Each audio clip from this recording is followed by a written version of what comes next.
தலைமுடி உதிர்தல். எனக்கு இந்த ப்ராப்ளம் இருந்துகிட்டே இருக்குமே. என்னதான் சொல்யூஷன்? அதாவது தலைமுடி உதிர்தலுக்கு முக்கியமான ஒரு 5 காரணங்கள பத்தி தான் இந்த பதிவுல பார்க்க தலைமுடி உதிர்தல் அப்படின்ற பிரச்சனை இருந்துகிட்டே இருக்குங்க. இதனால சரியா தூக்கம் இல்லாம இருக்கிறது, உடல்ல அதிகமான உஷ்ணம் ஏற்படுறது, அதிகமா டென்ஷன், இந்த நெகட்டிவ் ஹார்மோன்ஸ் சேஞ்சஸ் எல்லாமே பாடியில ஏற மாட்டாங்க. ஸோ இந்த 5 காரணத்தையும் தாண்டி முக்கியமா நெறைய பேர் நம்ம கவனிக்க வேண்டிய விஷயம், ஹேர கரெக்ட்டா மெயின்டெயின் பண்ணிக்கோங்க. ஸோ ஹேர் ஃபால் ஆகுதா? ஸோ நம்ம என்னென்ன தவறுகள் செய்றோம்? அப்படியே ஆயில் வச்சுக்கிட்டே இருப்பாங்க. டெய்லி ஆயில் ரெகுலரா இது எடுக்கும்போது ஹேர் குரோத்துக்கு இது ரொம்ப ரொம்ப பெஸ்ட்டா இருக்கும். சரி டாக்டர், எனக்கு டேண்ட்ரஃப் இருக்கே, ஃபங்கல் இன்ஃபெக்ஷன் இருக்கே, இதுக்கு என்ன பண்ணலாம் அப்படின்னு கேட்டிங்கன்னா, ரொம்ப சிம்பிளா சித்த மருத்துவத்துல பொடுதலை தைலம் இருக்கு.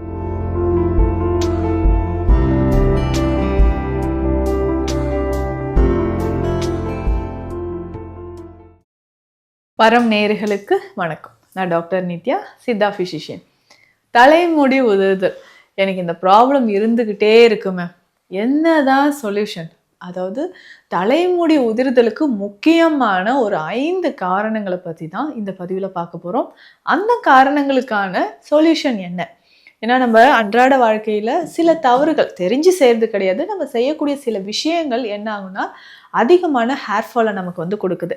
அப்போ இந்த ஹேர் ஃபால் நமக்கு இருக்குன்னா, எந்தெந்த மாதிரியான உணவு முறைகளோ, இல்லை இதெல்லாம் செய்யக்கூடாது, இப்படிலாம் நம்ம ஹேரை மெயின்டைன் பண்ணால் நல்ல ரிசல்ட் இருக்கும் அப்படின்னா, என்னென்ன சிகிச்சைகள் எடுக்கலான்றத நான் உங்களுக்கு சொல்கிறேன். முக்கியமாக இந்த ஹேர் ஃபால்க்கான ஒரு 5 ரீசன் என்னன்றதை நம்ம தெரிஞ்சுக்கலாங்க. ஸோ ஃபஸ்ட்டு அப்படின்னு பார்த்தோம்னா, நியூட்ரிஷன் டிஃபிஷியன்சி, சத்து குறைபாடு. இதுதானே பெரும்பாலும் இன்னைக்கு எல்லாருக்குமே இருக்குது. ஹேர் ஃபால் அப்படின்னு எடுத்துக்கிட்டோம்னா, ஒன்று நமக்கு வந்து ஹீமோகுளோபின் குறைவாக இருக்கும், இல்லைனா கம்ப்ளீட்டாக அயன் டிஃபிஷியன்சி இருக்கும். இதை தாண்டி உங்களுக்கு என்ன ஆகுது அப்படின்னு பார்த்தோம்னா, கால்சியம் டிஃபிஷியன்சியோ, இல்லை புரோட்டீன், அதுக்கப்புறம் ஜிங்க், விட்டமின் B12, இந்த மாதிரி சத்து குறைபாடு இருந்துச்சுன்னா கண்டிப்பாக உங்களுக்கு ஹேர் ஃபால் இருக்குங்க. நம்ம என்ன சத்தான உணவாக சாப்பிட்றோம்? இல்லையே. டக்குன்னு நம்ம வந்து ஏதாவது ஒரு ஃபுட் ஆர்டர் பண்ணோம், ஒரு ஜங்க் ஃபுட் சாப்பிட்றோம். அதிகமாக அந்த உப்பு இருக்கக்கூடிய உணவுகளை நீங்கள் சாப்பிட்டுக்கிட்டே இருந்தீங்கன்னா ஹேர் ஃபால் கண்டிப்பாக இருக்குங்க. அதுவும் இன்றைக்கி நம்ம கிளினிக்கில் வந்து ட்ரீட்மெண்ட் எடுக்கக்கூடியவங்க ரொம்ப யங் அடல்ட்ஸாக இருப்பாங்க. ஸோ காலேஜ் போகிறவங்களா இருக்கட்டும், இல்லை இப்போ எனக்கு மேரேஜ் ஃபிக்ஸாக இருக்குங்க, இவ்வளோ ஹேர் ஃபால் ஆகுது அப்படின்னு சொல்கிறவங்க. ஸோ இந்த மாதிரி ரெகுலராக இந்த ஹேர் ஃபால் இருக்கக்கூடியவங்களுக்கு சித்த மருத்துவத்தில் சைடு எஃபெக்ட் இல்லாத நமக்கு நல்ல ஒரு சொல்யூஷன் இருக்குது. நீங்கள் செய்ய வேண்டியது என்னென்னா, நம்ம சொல்லக்கூடிய உணவு முறையும் மருந்துகளும் கரெக்டாக நீங்கள் ஃபாலோ பண்ணணும். ஸோ இது வந்து ஃபஸ்ட்டு காரணம் அப்படின்னு சொல்கிறது டிஃபிஷியன்சி தான். ஸோ அப்போ நியூட்ரிஷன் டிஃபிஷியன்சி இருக்கும்பொழுது முடிக்கு போதுமான அளவு ஒரு ஊட்டச்சத்து கிடைக்காதனால அதிகமான ஹேர் ஃபால் ஆனது உங்களுக்கு நடக்குது. நம்பர் 2 முக்கியமான ரீசன் என்ன அப்படின்னு பார்த்தோம்னா, ஸ்ட்ரெஸ் அண்ட் டிப்ரெஷன். எப்போவுமே ஒரு மன அழுத்தம், மனச்சோர்வு, கவலையிலே இருக்கிறது. என்ன ஆச்சுமா, ஏம்மா இவ்வளோ ஸ்ட்ரெஸ்ஸில் இருக்கீங்க? தெரியல, ஆனால் ஏதாவது ஒன்று நானே நினச்சிட்ருக்கேன் டாக்டர், அதனால் எனக்கு ரொம்ப ஸ்ட்ரெஸ் ஆகுது அப்படின்னு சொல்கிறீங்க. ஸோ இந்த மாதிரி தேவையில்லாத எண்ணங்கள், அதிகமான ஸ்ட்ரெஸ் அண்ட் டிப்ரெஷன் இருக்குது. ரொம்ப வருஷமாக நான் டிப்ரெஷன்லேயே இருக்கேன்னு சொன்னீங்கன்னா கண்டிப்பாக உங்களுக்கு தலைமுடி உதிர்தல் அப்படின்ற பிரச்சனை இருந்துக்கிட்டே இருக்குங்க.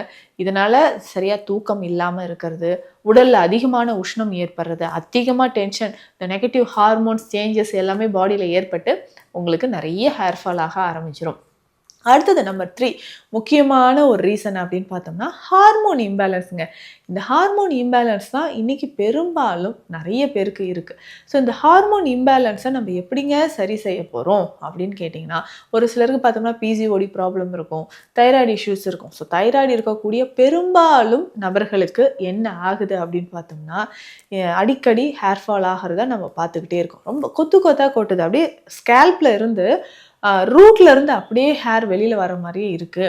ஸோ நிறைய பேர் நீங்கள் கவனிச்சிருப்பீங்க, என்னோடய ஹேர் நல்ல ஸ்ட்ராங்காக ஹெல்த்தியாக இருக்குது, ஆனாலும் ஏன் எனக்கு ரூட்ல இருந்தே ஹேர் அப்படியே வெளியில் வந்துக்கிட்டே இருக்கே அப்படின்னு யோசிச்சிங்கன்னா, நமக்கு இந்த ஹார்மோன் இம்பேலன்ஸ் தான் ஒரு முக்கியமான ஒரு காரணமாக இருக்குது. ஸோ ரெகுலராக இதை நம்ம ஃபாலோ பண்ணிகிட்டே வரணும். ஸோ இப்போ ஹார்மோன் இம்பேலன்ஸ் இருந்தால் அதற்கேற்ற உணவு முறையும் மருந்து முறைகளும் நம்ம எடுக்கும்பொழுது கொஞ்சம் கொஞ்சமாக உங்களுக்கு ஹேர் ஃபால் அப்படின்ற ஒரு ப்ராப்ளம் குறைய ஆரம்பிக்குதுங்க. Number 4th reason. ஸோ இதுதான் இன்றைக்கி பெரும்பாலும் நிறைய பேருக்கு இருக்குது. ஸோ உங்கள் உடலில் டாக்ஸின்ஸ் நிறைய இருந்தால் வரக்கூடிய ஒரு பிரச்சனை. டைஜஷன் சரியாக நடக்கலை, கான்ஸ்டிபேஷன் சிவியராக இருக்குது, பிளட்ல நிறைய டாக்ஸின்ஸ் இருக்குது. இந்த மாதிரி கம்ப்ளைண்ட்ஸ் இருக்கிறவங்களுக்கு கண்டிப்பாக உங்களுக்கு தலைமுடி உதிர்தல் அப்படின்ற ஒரு பிரச்சனை வருதுங்க. ஸோ நமக்கு டைஜஷன் நார்மலாக இருக்கா, மோஷன் ஃப்ரீயாக போகிறோமான்றதும் நீங்கள் செக் பண்ணிக்கோங்க. அடுத்து 5வது முக்கியமான ஒரு காரணம் பெரும்பாலும் நிறைய பேருக்கு இருக்கக்கூடியது இன்ஃபெக்ஷன், ஃபங்கல் இன்ஃபெக்ஷன், இல்லை ஸ்கின்ல ஏதாவது ஏற்படக்கூடிய ஸ்கின் டிசீஸ்னால நமக்கு அதிகமாக எக்ஸஸ் ஹேர் ஃபால் வந்து இருக்கலாம். எக்ஸாம்பிளுக்கு பார்த்தோம்னா டேண்ட்ரஃப், அதுக்கப்புறம் சொரியாசிஸ் மாதிரியான பிரச்சனைகள், அலோபேசியா ஏரேட்டா அப்படின்னு சொல்லக்கூடியது, ரிங்வார்ம் இருக்கக்கூடிய பிரச்சனை. ஸோ இந்த மாதிரி ஃபங்கல் இன்ஃபெக்ஷனோ இல்லை வேறு ஏதாவது இன்ஃபெக்ஷன் இருந்து உங்களுக்கு அதிகமான ஹேர் ஃபால் நடக்கிறதுக்கான சான்சஸ் இருக்குது. இன்னும் ஒரு சிலர் பண்ணக்கூடிய தவறு என்ன தெரியுமா, ஹேரை வந்து கரெக்டாக மெயின்டைன் பண்ண மாட்டாங்க. ஸோ இந்த 5 காரணத்தையும் தாண்டி முக்கியமாக நிறைய பேர் நம்ம கவனிக்க வேண்டிய விஷயம், ஹேரை கரெக்டாக மெயின்டைன் பண்ணிக்கோங்க. ஸோ ஹேர் ஃபால் ஆகுதா, ஸோ நம்ம என்னென்ன தவறுகள் செய்கிறோம், அப்படியே ஆயில் வச்சுக்கிட்டே இருப்பாங்க, டெய்லி ஆயில் வச்சுக்கிட்டே இருப்பாங்க, வீக்லி ஒன்ஸ் தலை குளிக்கிறேன், அதிகமாக தலை குளிச்சாலும் எனக்கு சைனஸ் ப்ராப்ளம் இருக்குன்னு சொல்கிறீங்க. அந்த மாதிரி செய்யாதீங்க. குறைந்தது 2 நாட்களுக்கு ஒரு முறையாவது கண்டிப்பாக ஹேர் வாஷ் பண்ணணும். அதே மாதிரி ரெகுலராகவே ஹேர் வாஷ் பண்ணிக்கிட்டே இருப்பாங்க, நல்ல ஹாட் கெமிக்கல்ஸ் இருக்கக்கூடிய ஷாம்பூஸ் போட்டு வாஷ் பண்ணிக்கிட்டே, டெய்லி ஆயிலே அப்ளை பண்ணாமல் டெய்லி நீங்கள் ஹேர் வாஷ் பண்ணிங்கனாலும் கண்டிப்பாக ஹேர் ஃபால் ஆகிறதுக்கு சான்சஸ் இருக்குது. ஈரம் முடியோடையே போட்டு நல்லா சீப்பை வச்சு நல்லா எடுத்துக்கிட்டே இருப்பாங்க. அப்போ என்ன ஆகும்னா சீக்கிரமாக நம்மளுடைய ஹேர் ஃபாலிகல்ஸ் வீக் ஆகும், ஹேர் வந்து ஈஸியாக நமக்கு ஹேர் ஃபால் ஆக ஆரம்பிச்சிடும். ஸோ நைட்டு ரொம்ப நேரம் கண் விழிச்சே இருக்கிறது, உங்களுடைய பெட் கவர், பில்லோஸ் இது எல்லாமே சேஞ்ச் பண்ணாமல் ரொம்ப நாளாக இருக்கிறது, அதிகமாக நம்ம வந்து பொல்யூஷனில் போயிட்டு வர்றது, ஸோ இந்த மாதிரி விஷயங்களும் நமக்கு ஹேர் டேமேஜுக்கு முக்கியமான ஒரு காரணமாக இருக்குன்னு சொல்லலாம்.